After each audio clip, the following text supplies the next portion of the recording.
Hey, I'm Decathlon Gamer. Welcome back to PCM21 Career Mode. We're on episode 78. It is the final, penultimate stage, the last competitive stage of the Tour de France. I'm going to bring you the final two stages in this episode, and I'm bringing you just about the entirety of stage 20.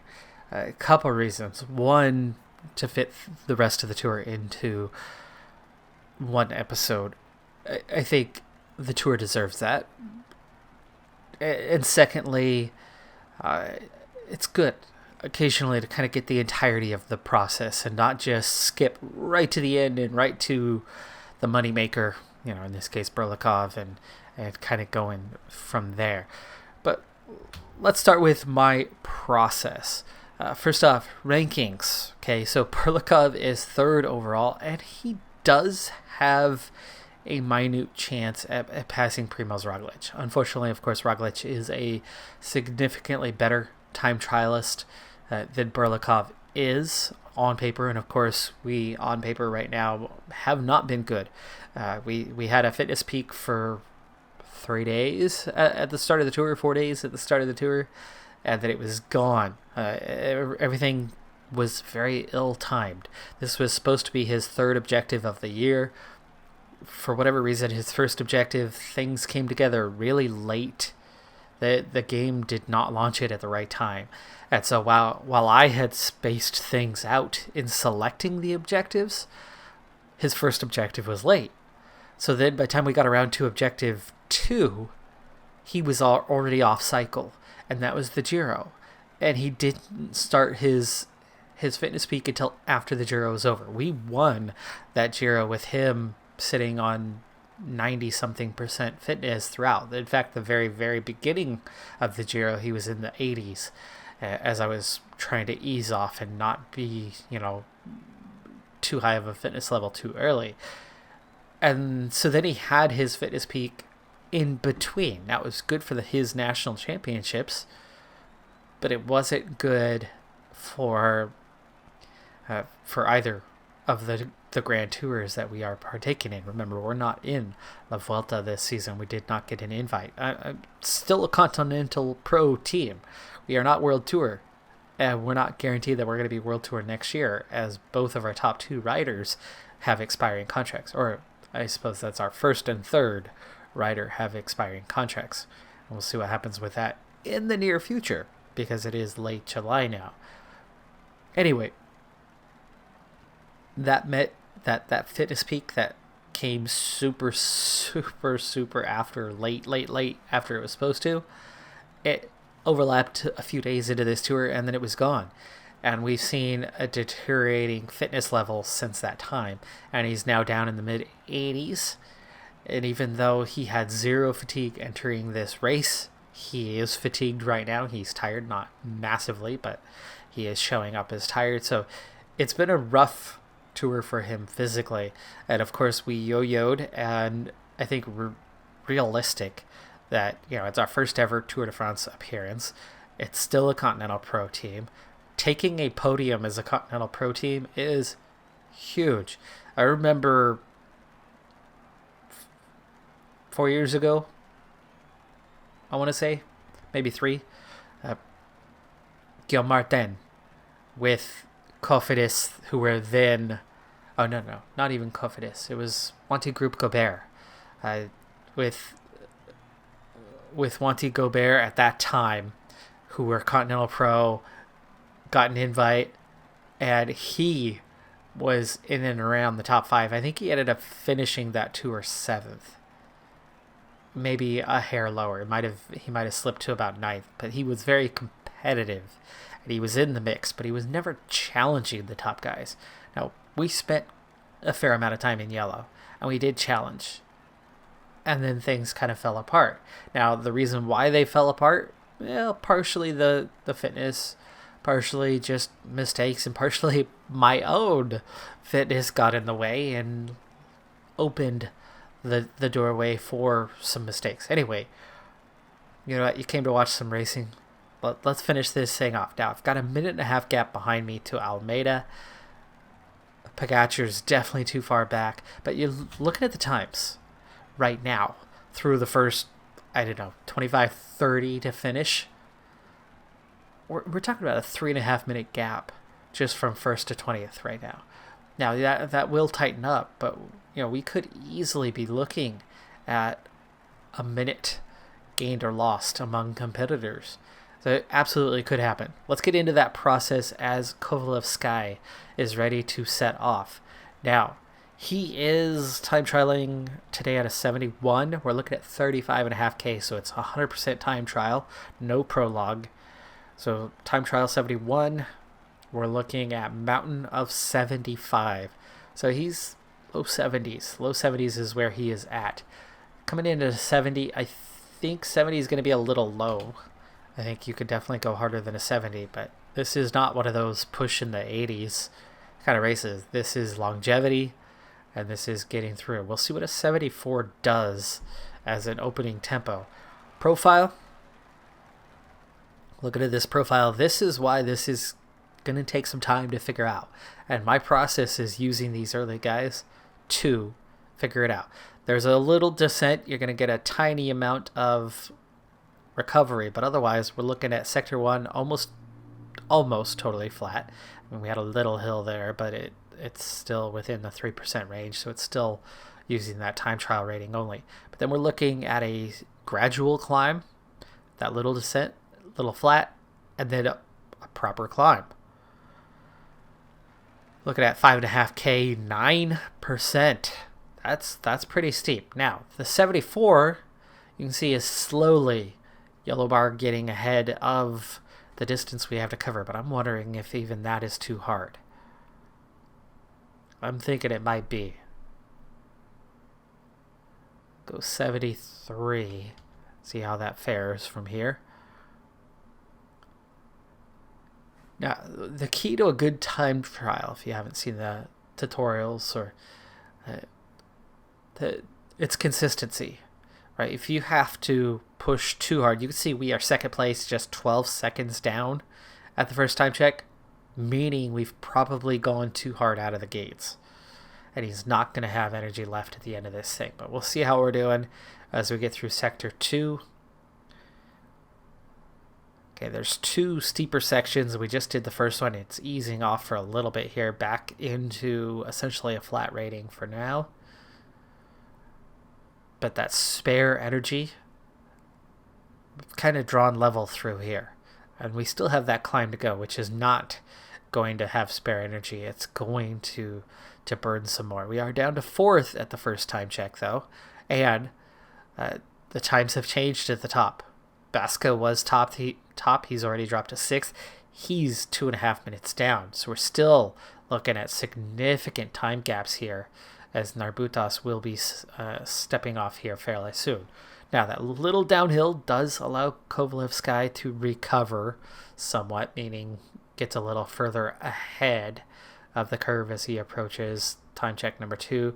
Narbutas will leave him on auto for the time being because I really want to sort this out first at this point. So Kovalev Sky doing really good. Now, of course, he was 2nd and moved up to 4th. So we'll see how he does on this climb. Is 73 enough energy as he's climbing at 12% gradients right now?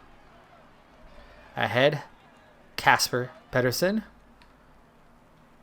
and Stewart. Neither one of them terribly good, and we are definitely gaining some ground on them. But you can see that spare energy already used up. Already 3K to go, and he is now going into a deficit.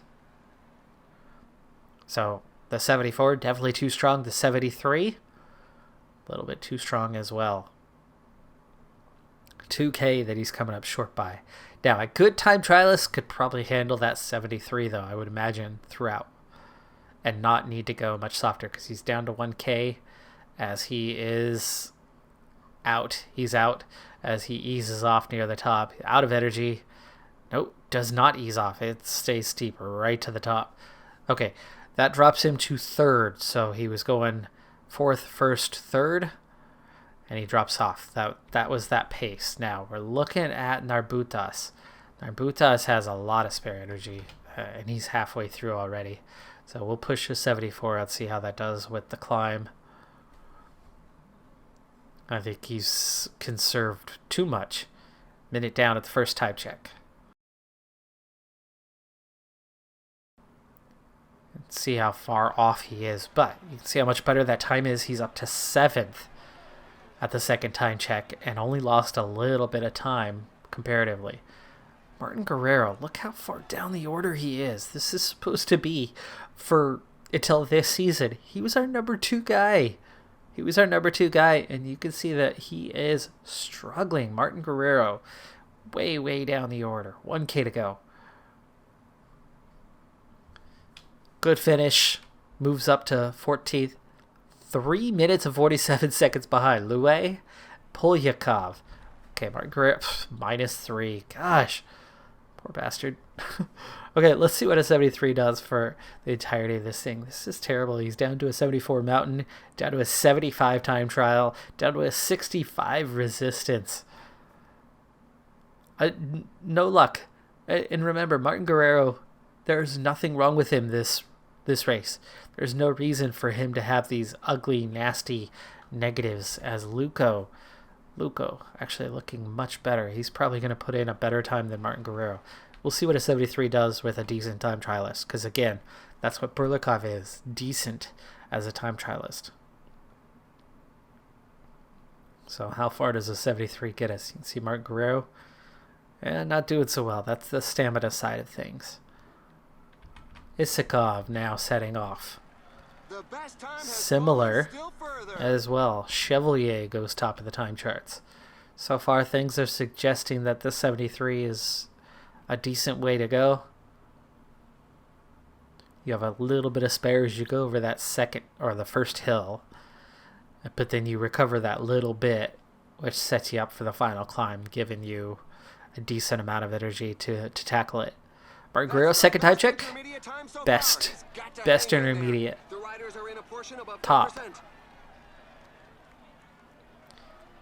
And a decent amount of energy to tackle this final climb. 73 might be our way to go. We'll see. Does this hold out for Martin Guerrero? Halfway up, and he's now neutral. And remember, you get that red bar. But no, 73 is a little too hard, but also Martin Guerrero, crazy low stamina today, which we're not hopefully going to see with Burlikov. Please no. Please no. Alright, he's going to lose some time. He is going to lose some time. Yeah, gosh, he lost a ton of time. Wow, you really do not want to lose time. You do not want to conk out on the final climb. Alright, Luco, for comparison, nowhere near as good. But 4th at the first time check, and he has the best second time check. And now with 1.5K to go, he is not out of energy. 1K to go. Yellow bar is about to run out. Approaching the end. He's going to have to back off a little bit, but it's 400 meters. Okay, 16th, 220. Not a great climber, though, a 75. Filippo Ganna went top. Okay, good to know, because it looks like you do want to be able to have a little more in the tank for the climb. A lot of time exchanging hands. I think Karaman, we need to back off a little bit more on the flat, where you're only going to lose small amounts of time, and then save it for the climb. Isakov really struggling already. Okay, Karaman. Oh, come on. Negative race day condition. No luck. I'm going to try a 71 and see what happens here.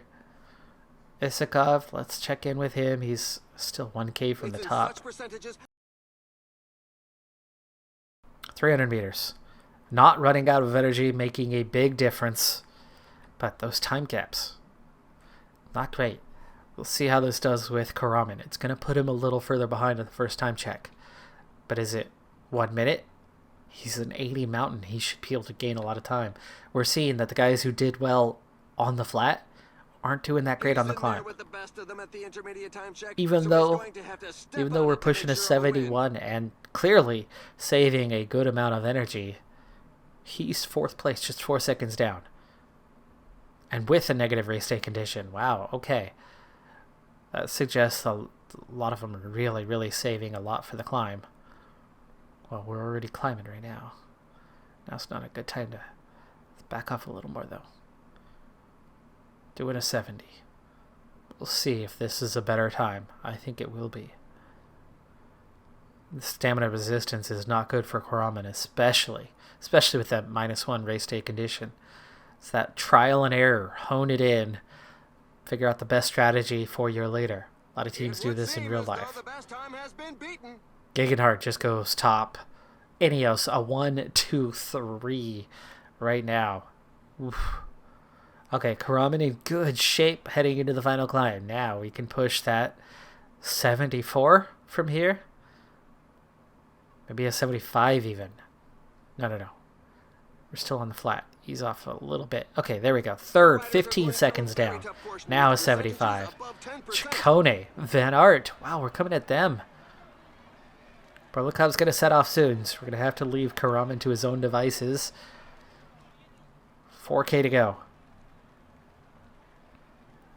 You can see how those guys are pulling back away from him, so they are really saving something. Set up Berlikov. Looks like we want to do a 70. He does have a good race day condition. It is not a negative. He's supposed to have a +2 today. He has a +2. Doesn't look much like it, but when you add the fitness part, I suppose that's explanatory to why things are the way they are. Okay, Karaman, you could push a little bit harder. 77. Into the final K, Karaman nearly out of energy. It's going to start tanking pretty quick. Final 500 meters. Attack the top, 24, 3 minutes.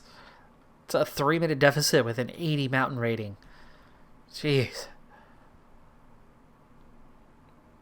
How does that compare to everybody else, though? It is still a better time. So, yes, you do want to save it for the climb. Save the energy for the climb. Really, really attack the climb. 20th, 20 seconds down. We're going to back off a little bit more. Not through here, though. I'm watching the... If we're over 3, we're going to push a little harder. Under 3, ease off. Over 3... Rolling that mouse wheel back and forth. The best provisional time has just been beaten. Evenepoel just went top of the time charts by 8 seconds, 54 minutes.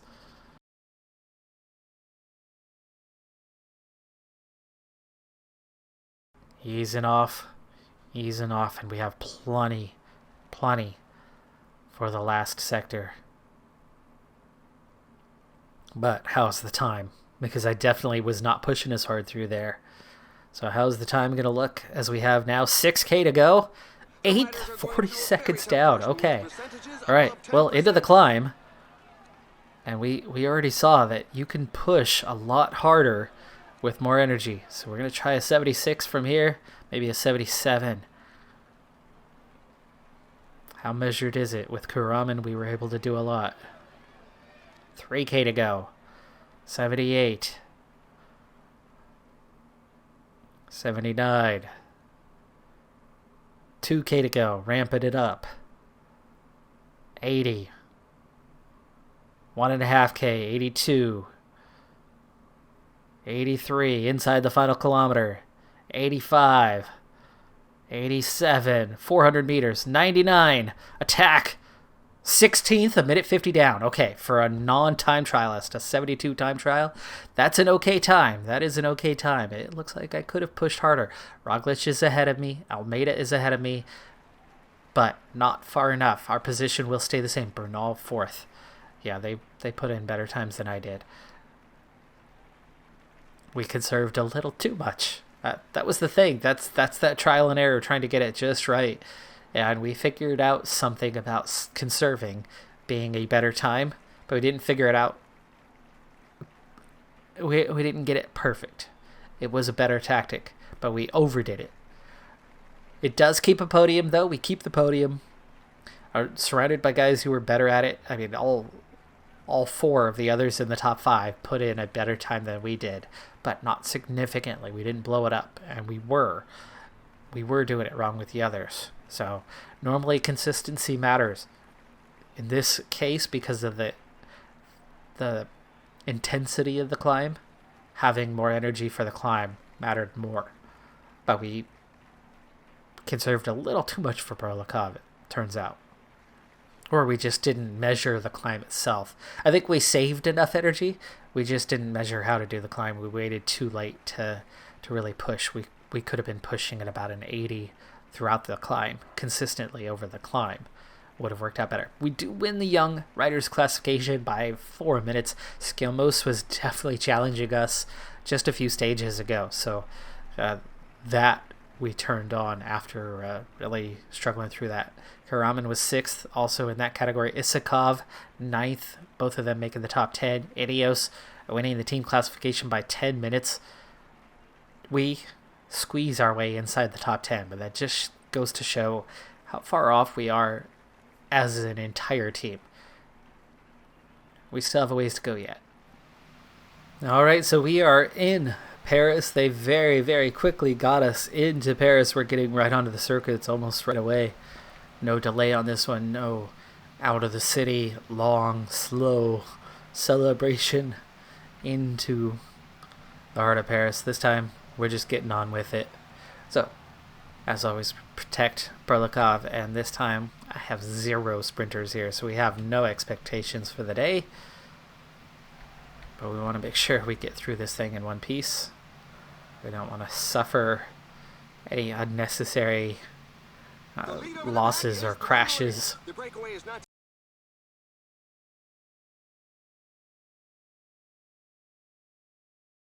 And Karaman's final position is going to be 28th. Not great. I was hoping for at least a top 15, top 20 for him, but we really had to sacrifice him and Martin Guerrero for the cause. Martin Guerrero, though, really disappointing. Hour and 42 minutes down in 67th. A guy with a 77 mountain rating, 79 time trial, finished that poorly. But he had so many negative race day condition draws. Not quite as bad as he had for the Giro, but definitely not far from it. We're already past the one and only sprint point. Just 3 riders off front. Not much of a gap for him as we make our first time around the Champs-Élysées. 82 kilometers to go, and already a bit of fatigue settling in as there is some pretty significant tempo.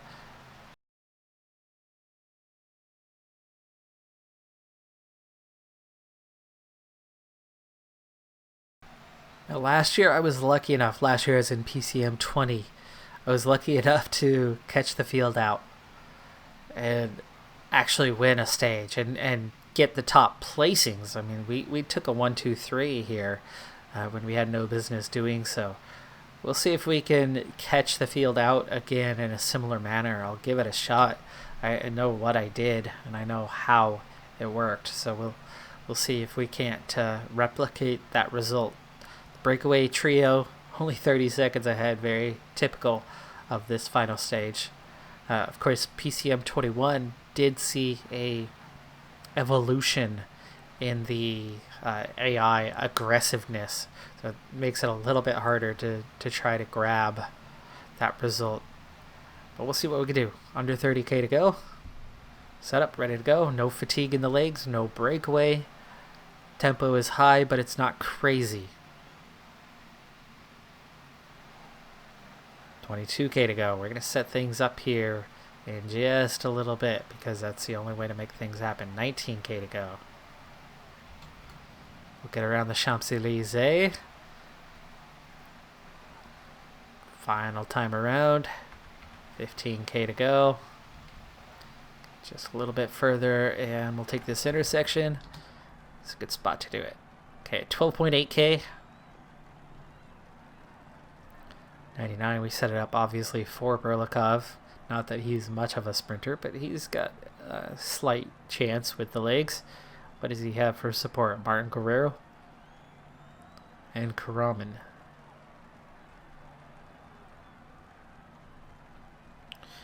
Probably, actually, Karaman's resistance is going to make him last a little bit longer and be a little more useful to us. Okay, Luko or Isakov, very similar. What about the flat ratings? I think at this point we need to just check who's got the flat ratings. Shell up those first two, and Narbutas. Start pushing right away. Take the left-hand side of the road as it's open.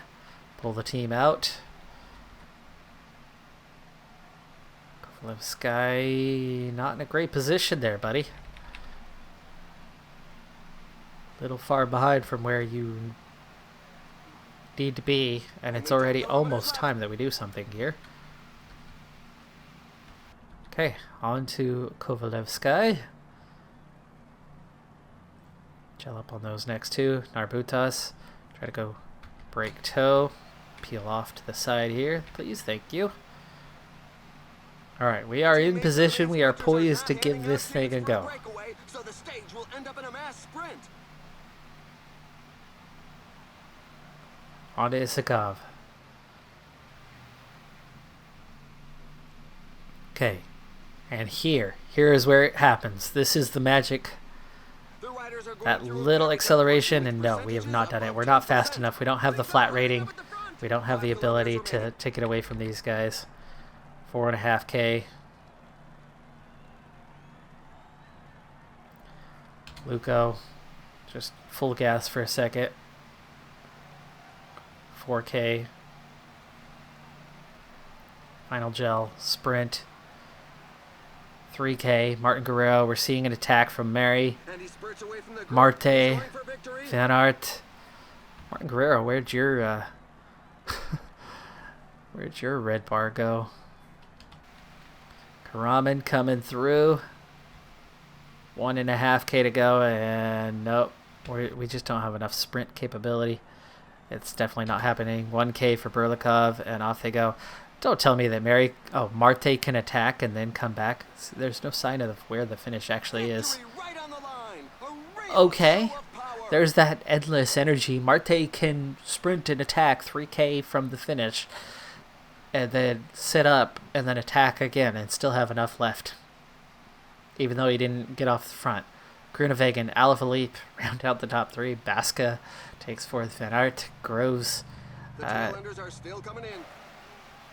Where did we end up finishing? I thought we were a little higher than that. I didn't see our name appear in the top 20, but maybe it was there and I just missed it. 18th. Okay. We got 18th, 24th, 25th, 26th, 27th, but yeah, we could not escape. We tried. But there you go. Final standings. Third place. We just about succeed in our task here. We cross the line with a podium. And I know expectations are just like, oh, you got to win them all. You got to win them all. You're built for Grand Tours. We're built for Grand Tours, but we're not built to beat the best of the best in Grand Tours yet. I bet you we could succeed at La Vuelta or the Giro right now, but succeeding at the Tour with this kind of profile, just a little bit beyond. The team support, not quite there. If we had the fitness peak and Karaman's fitness peak and Martin Guerrero's fitness peak at the right time, things might have been a little bit different. If I wasn't a mess there for 2 of the days of recording, things might have been a little bit different.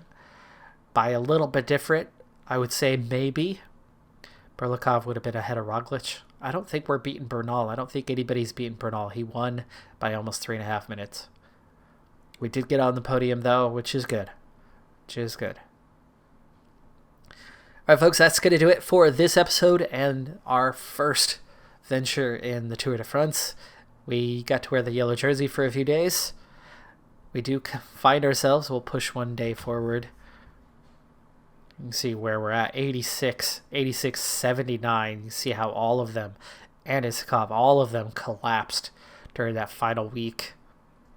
Individually, Berlikov still leads. Roglic jumps 14 places, but only third. He did not have very many points. Roglic was second. He stays second. He closed the gap on us, but we are still ahead of the World Tour rankings. Ahead on the Continental rankings by a wide margin, and naturally the Super Prestige as well. Same 1, 2, 3. Almeida, Pogačar. There's your same top 5. Marte. Wow, look how high he just went. As a team, 7th in the World Tour rankings. Control, comfortable control. Not a massive, but still comfortable control. And 5th in the Super Prestige RTL. Bernal's team jump us to take 4th, but we're still pretty high up the team standings.